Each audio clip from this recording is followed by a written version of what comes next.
You're listening to another episode of the Long Game Podcast. I'm your host, Sandra Scaiano. And as a Gemini, it's harder for me to let go. As I was recently told by a friend who is into astrology and aligning the stars, it makes perfect sense. That is why I stay in situations longer than I should. Letting go, boundaries, it's a work in progress.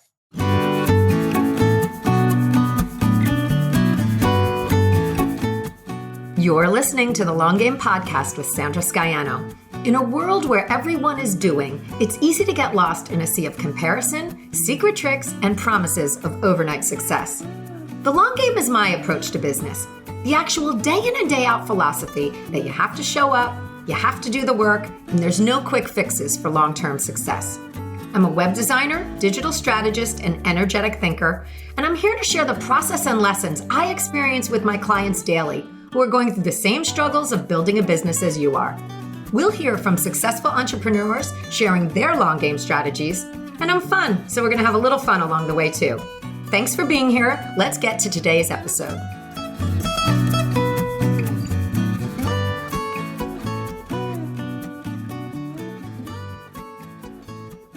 Let that shit go. When you hear something over and over in a few different places from different people, you start to notice.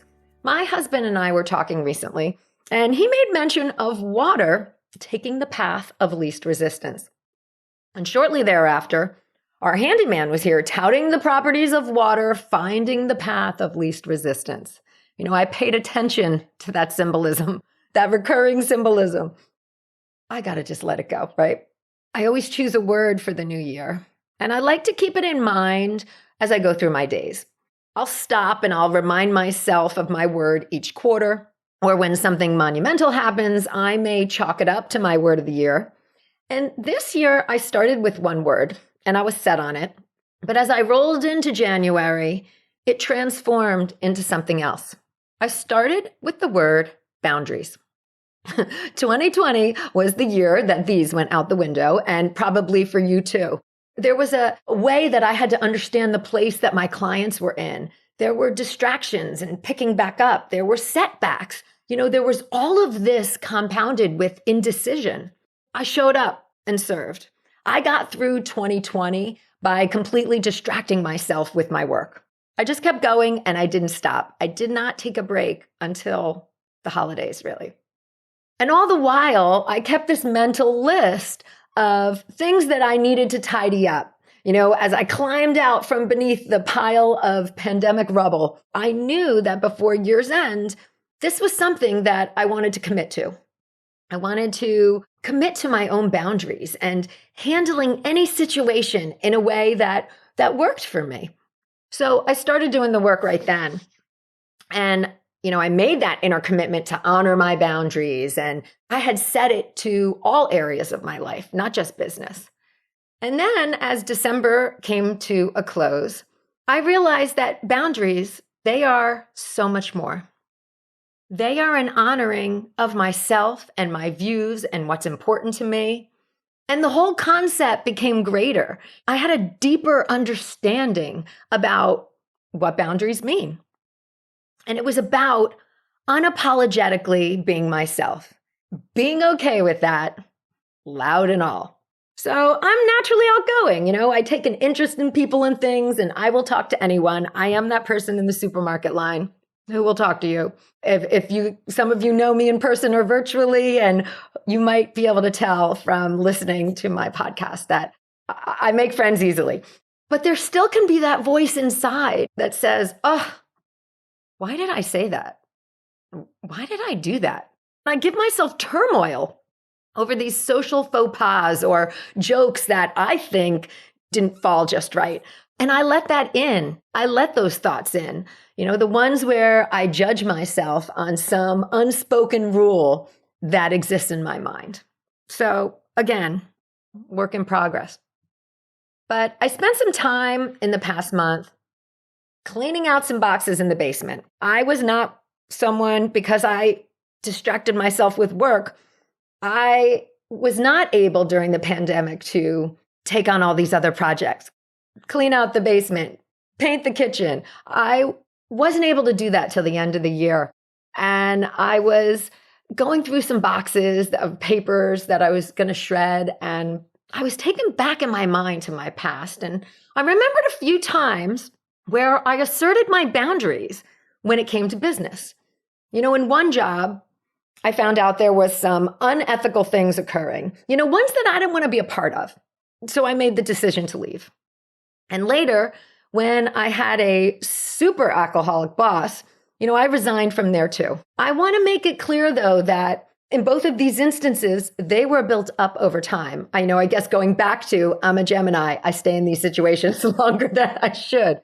But I felt like I was asked to participate in something I thought was wrong in these instances. I was asked to cover up for behavior that was altering my business relationships. Again, my boundaries were tested. And when I left these positions, I left, maybe good opportunities, but the weight of the situations, that wasn't something that I was willing to sacrifice. And in one instance, honestly, the sacrifice could have been $1 million one. But as Danielle Laporte writes, if you know what's sacred to you, you can wait. And I remember after leaving one of these positions, I took a job at an Italian cafe in the East Village in New York City because I just wanted to chill. I wanted peace. I just wanted ease.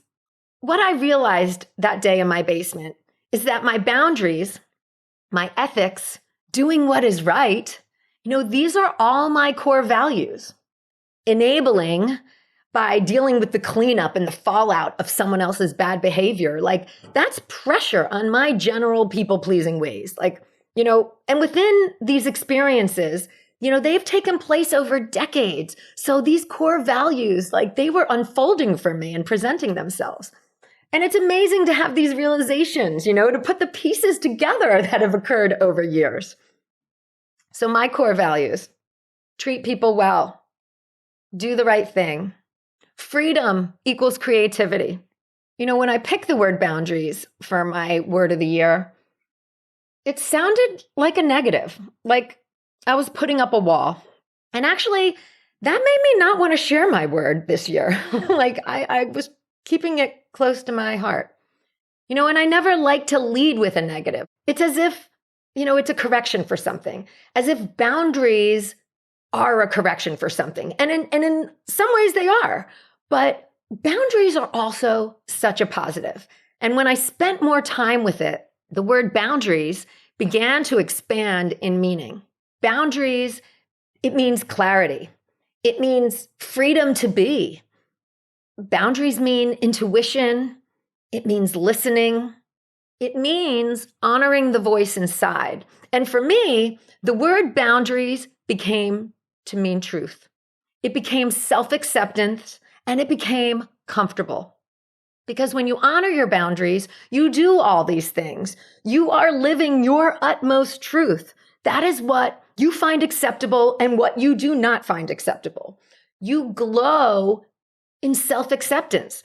There just is no other way. This is the end of the road for whatever wasn't working. You just have to accept it. And it becomes more comfortable. Because even in the most uncomfortable situations, there is no denying what you are really feeling. So boundaries this year, it's the ultimate me. It's about letting go of what does not serve me in thought and actions across the board. It's about continuing to build a community around me of those who love my creative spark and appreciate my wit, and those to whom my hyped up volume doesn't matter. It's about continuing to work on bringing my voice and my ideas forward so that others can share in the joy and the freedom of living a lifestyle that that enjoy and that one that they want. This entrepreneurial lifestyle. We all just have so much shit to get over, so much baggage that we carry from our past.